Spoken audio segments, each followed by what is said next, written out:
Good morning. It's an uncommonly blue sky day today in New York City, and looks, as we know, can be deceiving.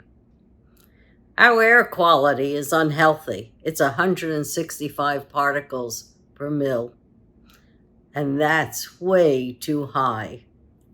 We've been advised to go out with a KN95 mask, and we're not alone. The heat dome sweeps across the country. The Smokey fires from Canada affect us and affect our health over here. 80 million people are affected now, and that heat dome is circulating around the South.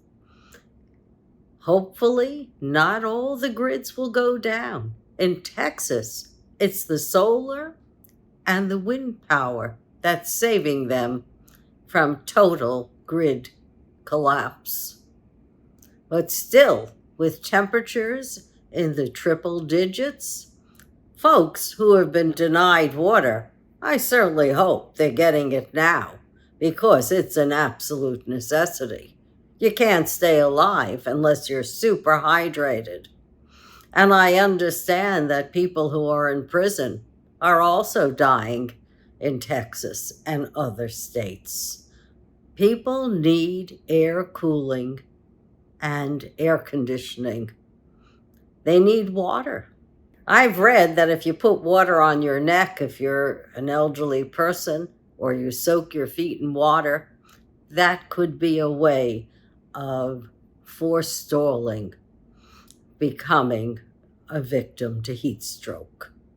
Certainly looks to me like we got to plant more trees in those places where we've got housing with not any shade.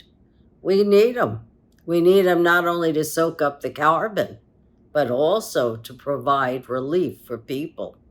And in this day and age, when we used to get relief from the heat during the evening temperatures, that's not happening quite so much now. You got 70 degrees at night, and then 80s into whatever triple digits are in your neighborhood. That, coupled with the forest fires, the drought, the tornadoes, the flooding, you name it. This is a time of weather extremes. In China, the people are upset with their 100-degree weather. And so Xi Jinping is embarking early on solar and wind power. I wish that they would be adopting all over fourth-generation nuclear power plants, using less nuclear power, and so far nobody can tell me why we're not going to thorium, because we really need thorium. We need to be able to have a mix of renewable energy that will take us into the 21st century. There's so much we can do and so much we're not doing. People say they really want change, but is anyone willing to invest in it? I remember when I was a kid, we used to have Prince Spaghetti Days, and that was, I think, on Thursdays. Well, maybe it would be a good idea if we went totally vegetarian on Thursdays, just like they did in the old days, in the 50s, I believe it was. And the Catholics always had fish on Friday. Well, you got one day of fish, one day of vegetables, and supplement the rest the way you want. There's a lot we can be doing that doesn't alter our ability to change our lives that much, but it will give us a sustainable future. Sustainable because it's a necessity. People are saying that their health is affected by this weather. We got a lot of folks who are still out of work. I don't care what the statistics say. But we can put people to work. Affordable housing that's green, rebuilding our bridges so that we don't have catastrophes like they had in Montana the other day. The bridge collapsed because of flooding.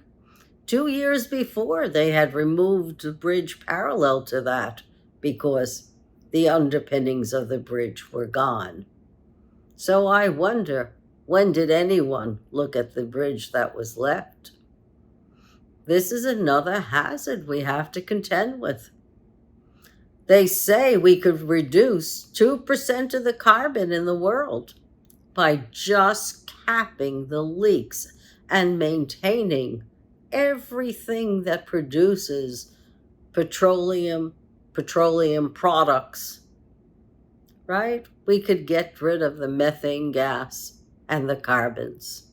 We already know, because they're experimenting all over the world except here, that if you give cattle different grains and you even give them a little kelp, they don't care, they eat the kelp. So it's not that we have to do so much initially to make change happen, but change has got to happen for us to survive.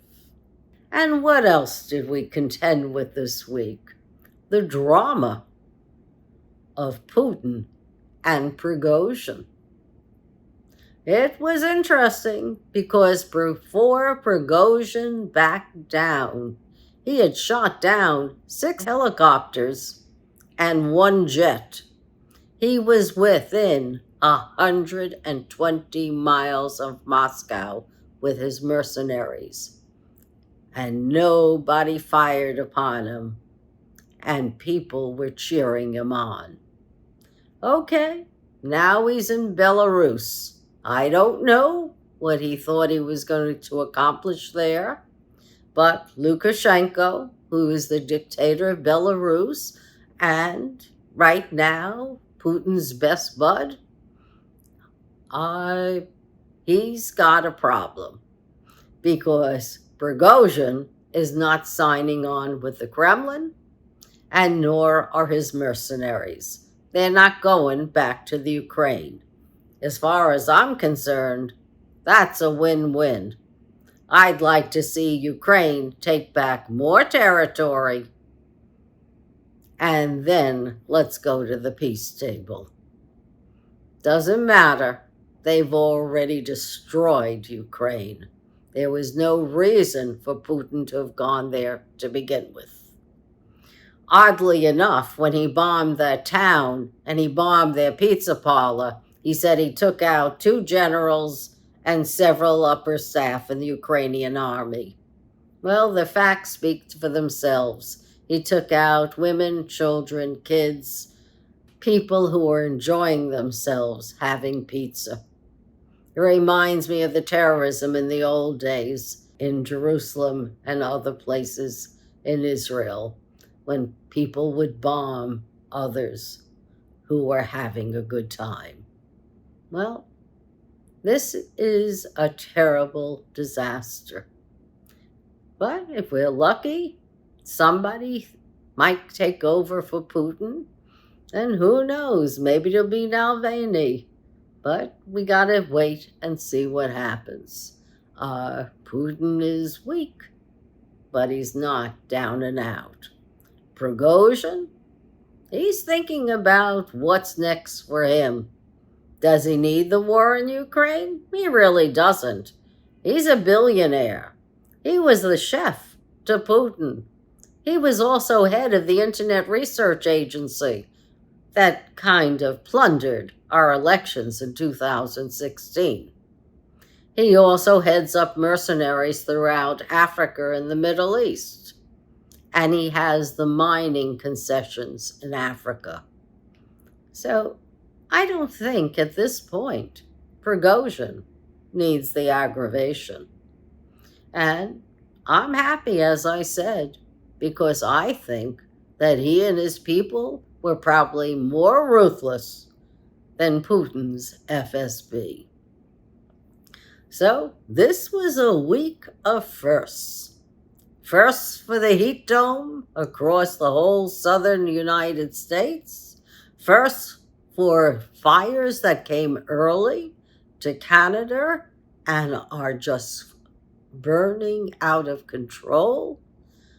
Hit us a couple of weeks ago in New York City where we had the orange skies. Now it's hitting the Midwest, and we're getting the remains, the tail of what's happening. Thank God our particles per million are not up, in the 500s. So this was a week that nobody anticipated, a week of weather extremes, a week of a possible coup in Russia, and we'll wait and see what happens. Remember one thing when you celebrate. We've got a democracy here. To make our democracy work, start electing people to Congress who will do more than just nothing. Because we need an active Congress to pass bills to make our life safe and to give us the privacy that we deserve. We need people at all levels, local, state, and federal. So, once again, have a lovely day. See you next week, and we'll talk. God bless you all.